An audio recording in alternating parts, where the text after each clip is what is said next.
भारत का जो festive calendar है ना, वो सिर्फ छुट्टियों की एक लिस्ट नहीं है। नहीं, ये तो एक बहुत ही गहरा आपस में जुड़ा हुआ सिस्टम है। एक ऐसा सिस्टम जो कुदरत और कह सकते हैं कि पूरे ब्रह्मांड की धुन पर थिरकता है। तो चलिए इसी कोर आइडिया से शुरू करते हैं। हम समझने की कोशिश करेंगे कि समय को देखने का ये जो अनोखा नजरिया है, इसके पीछे लॉजिक क्या है और कैसे कैसे इसने भारत के अनगिनत त्योहारों को वो शक्ल दी है जो आज हम देखते हैं। तो आज का सफर कैसा रहेगा? सबसे पहले हम इस कॉस्मिक कैलेंडर के स्ट्रक्चर को समझेंगे। फिर हम 3 अलग अलग धड़कनों को महसूस करेंगे। एक जो जमीन से आती है, दूसरी जो देवताओं की कहानियों से, और तीसरी जो जनजातियों की आवाज़ों से गूंजती है। और आखिर में हम इस बड़े सवाल पर आएंगे कि भाई ये त्योहार आज भी इतने ज़रूरी क्यों हैं? ठीक है, तो चलिए अब इसमें थोड़ा और गहरा उतरते हैं। देखिए, भारत में इतने ज़्यादा त्योहार हैं कि कभी-कभी कन्फ्यूजन हो सकता है ना?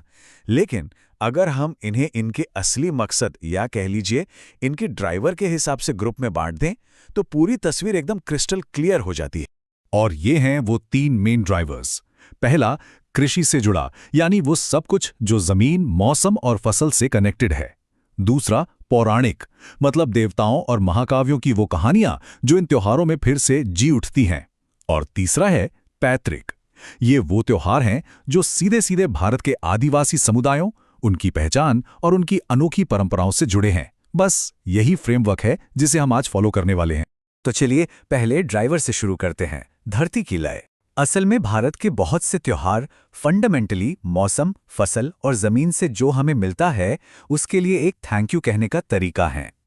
और इसका सबसे अच्छा उदाहरण है पोंगल।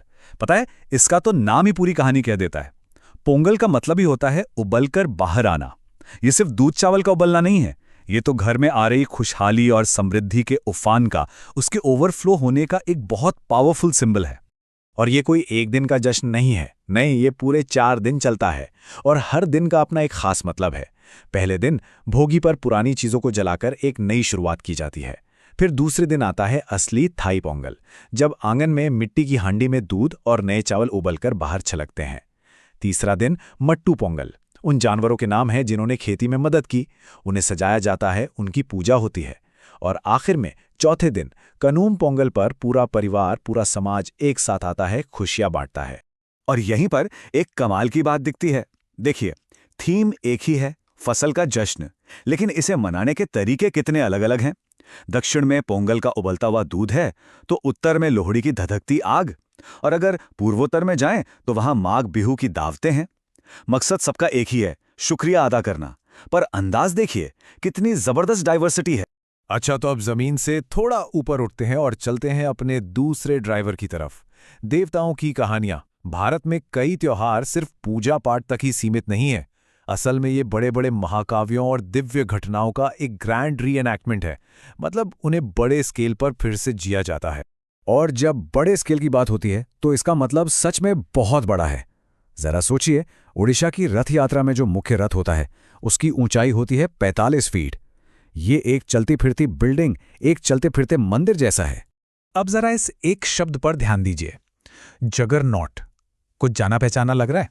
ये जो अंग्रेजी का शब्द है जगरनॉट, जिसका मतलब होता है कोई ऐसी जबरदस्त ताकत जिसे रोकना नामुमकिन हो, वो सीधे सीधे जगन्नाथ भगवान और उनके इन्हीं विशाल रथों से आया है।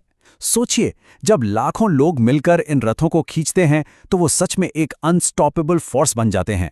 है ना कमाल कि कैसे एक त्योहार ने एक भाषा को एक नया शब्द दे दिया। भक्ति को जाहिर करने के तरीकों में भी कितनी वैरायटी है, ये भी देखिए। एक तरफ पुरी की रथ यात्रा है जिसमें मूवमेंट है, काइनेटिक एनर्जी है, जहां विशाल रथ सड़कों पर चलते हैं। और दूसरी तरफ है कोलकाता की दुर्गा पूजा, जो पूरी तरह से स्थिर कला पर आधारित है, जहां पूरा का पूरा शहर ही एक ओपन एयर आर्ट गैलरी बन जाता है, हजारों खूबसूरत पंडालों से सजकर।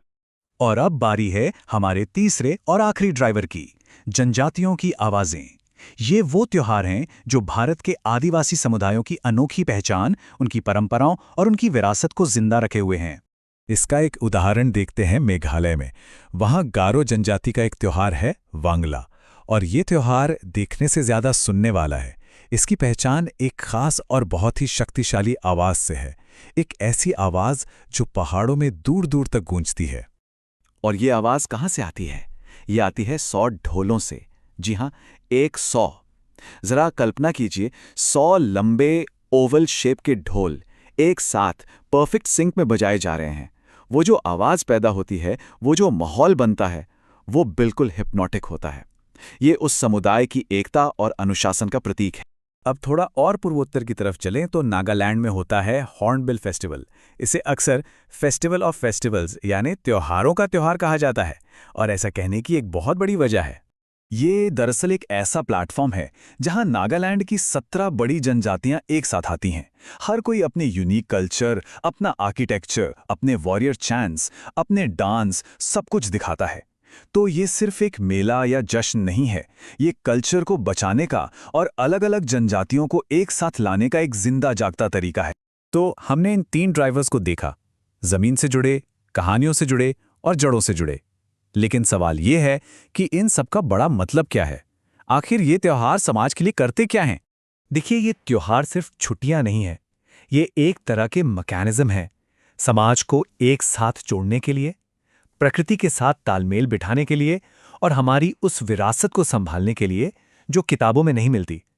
ये वो विरासत है जो कहानियों में, संगीत में और इन रस्मों में जिंदा है। संस्कृत का एक शब्द है उत्सव। ये शब्द इस पूरी बात का सार है। इसका असली काम है रिन्यूअल, यानी नवीनीकरण।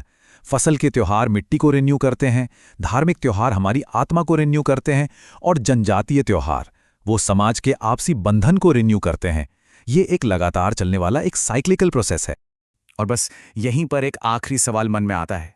आज की दुनिया जो एक सिंगल ग्लोबल घड़ी के हिसाब से भाग रही है, उस दुनिया में जब ये कॉस्मिक कैलेंडर घूमना बंद कर देता है, तो हम असल में खो क्या रहे हैं? इस पर सोचने की जरूरत है।